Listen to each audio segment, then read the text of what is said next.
आज आपण 1 किलोच्या प्रमाणात शंकरपाळे बनवायला घेणार आहोत. त्यासाठी आधी तिथे मैदा जो आहे तो बारीक चाळणीने चाळून घ्यायचा आहे, म्हणजे तो हलका आणि मोकळा होईल.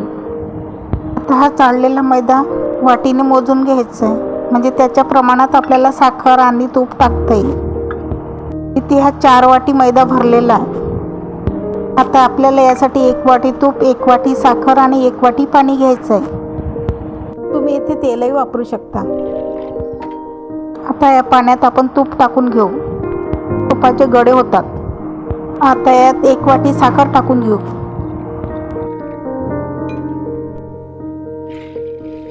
पाणी थंड असल्यामुळे तुपाचे गडे झाले आहे, त्यामुळे आपण हे मिश्रण पाणी गरम होऊन गॅसवर तूप आणि साखर विरघळू लागेल. हे मिश्रण गॅसवरून खाली उतरून कोमट झाल्यानंतर त्याने मैदा भिजवून घ्यायचा आहे. इथे आपल्याला एकदम गरम पाणी नको आहे आणि थंडगारही पाणी नको आहे. मग कोमटसर असताना मैदा भिजवून घ्यायचा आहे. हळूहळू हे मिश्रण टाकत जायचं आहे, एकदम टाकायचं नाही आहे. आणि कालवत कालवत दोन्ही हातांनी चांगलं मिक्स करून घ्यायचं आहे. अशा लेयर्स तयार होतात.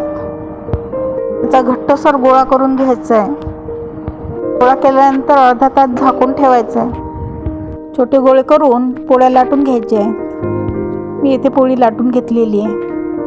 गोळा नरम नसल्यामुळे असे काठ निघतील, ते काढून टाकायचे आहेत. त्या पोळीचे आपल्याला आवडतील त्या आकारात शंकरपाळे कापून घ्यायचे आहेत. पहा मी इथे कापून ठेवलेले आहेत. ते जाडसर पोळी लाटून घ्यायचे आहे, त्यामुळे ते खुसखुशीत होतात. गुंड आपण चोरून घेतलेला नाही, त्यामुळे त्याच्या ज्या लेयर्स होत्या त्या मोडत नाहीत. आता मी येथे सर्व लाटून घेऊन एका परातीत काढून ठेवलेलं आहे. आता मंद आचेवर तेल गरम करायला ठेवलेलं आहे. आता पळीच्या साहाय्याने शंकरपाळे हळूहळू तेलात सोडायचे आहेत. पहा कसे छान मोकळे होऊन वर आलेले आहेत. तेल खूप कळकळीत नको, कारण शंकरपाळे जळू शकतात. तेल जर जास्त गरम झालं असं वाटलं तर गॅस बंद करून टाकायचा.